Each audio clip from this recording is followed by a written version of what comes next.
जो मुझसे दूर हो चुका अथवा जिसने अपने जीवन में जो रास्ता चुन लिया वह किस रास्ते पर क्या पा रहा है, क्या खो रहा है, यह तो मुझसे नहीं, ऐसे व्यक्ति को अपने आप से पूछना भी होगा और अपने हाथों से रचे भाग्य की गति को देखना भी होगा।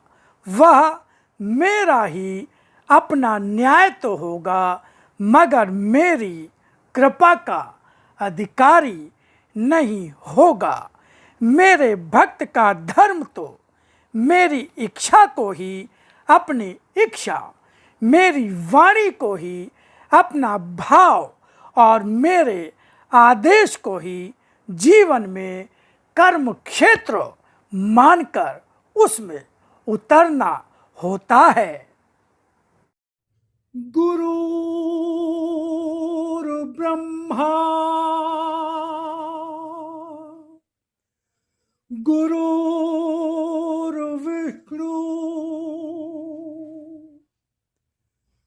गुरुर्देवो महेश्वरा गुरुर्साक्षात् परब्रह्म तस्मै श्री गुरुवे नमः।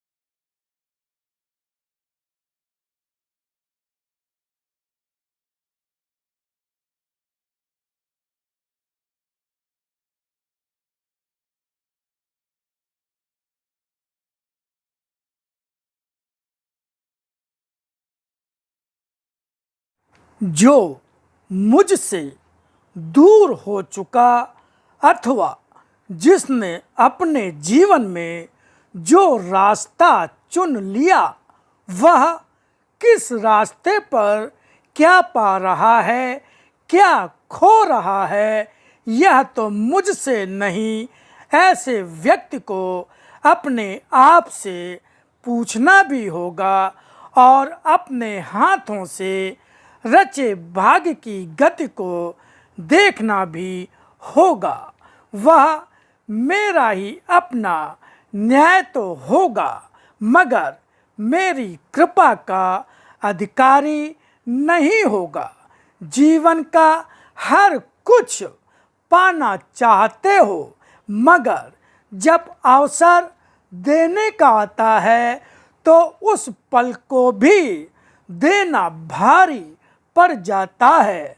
क्या समझते हो, तुम्हारे इन पलों से मेरा जीवन बंधा है अथवा मेरी शक्ति के लिए न्याय का अधिकार तुम्हारे पास आ गया है।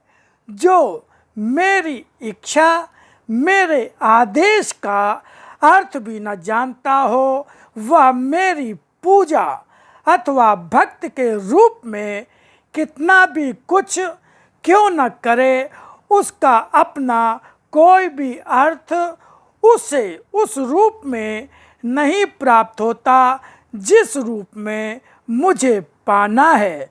क्या समझते हो, तुम्हारे इन पलों से मेरा जीवन बंधा है अथवा मेरी शक्ति के लिए चाहता है। मेरे भक्त का धर्म तो मेरी इच्छा को ही अपनी इच्छा, मेरी वाणी को ही अपना भाव और मेरे आदेश को ही जीवन में कर्म क्षेत्र मानकर उसमें उतरना होता है। हर क्षण ही कहीं न कहीं पर राह रुकती है, जब तब युद्ध स्थल तुम्हारे सामने खुला हुआ होता ही है और उस युद्ध स्थल के युद्ध में कभी स्वयं को अपने मन का सारथी बनाकर युद्ध करते हो, कभी किसी अन्य के सारथी बनकर युद्ध करने में सहयोगी बनते हो। जीवन में हर क्षण तुम्हारे अंतर्द्वंद के रूप में एक युद्ध तो चलता ही रहता है। जब बुद्धि किसी भी निश्चय पर पहुंचना चाहती है, उस रूप में भी कुछ मन के विचारों के बीच युद्ध मानसिक युद्ध के रूप में आरंभ हो जाता है। सत्य रूप में यदि मुझे ही स्वीकार पाते तो हर युद्ध आसान ही हो जाता। जब भी कभी कहीं पर कर पाता है, वह अपने अंदर बाहर के होते युद्ध में सत्य असत्य का अंतर पहचान कर, असत्य का हाथ छोड़कर सत्य के लिए आगे बढ़ पाओगे। हर स्थिति वह युद्ध की हो या हो संघर्ष की आसान हो जाएगी। जो असत्य पर विजय प्राप्त कर पाता है, वह सदा ही जयी होता है। उसके अपने जीवन में कहीं भी पराजय नहीं मिलती है। रोगों, कष्टों और बाधाओं की स्थितियां तो स्वयं ही धाराशायी होती चली जाती हैं।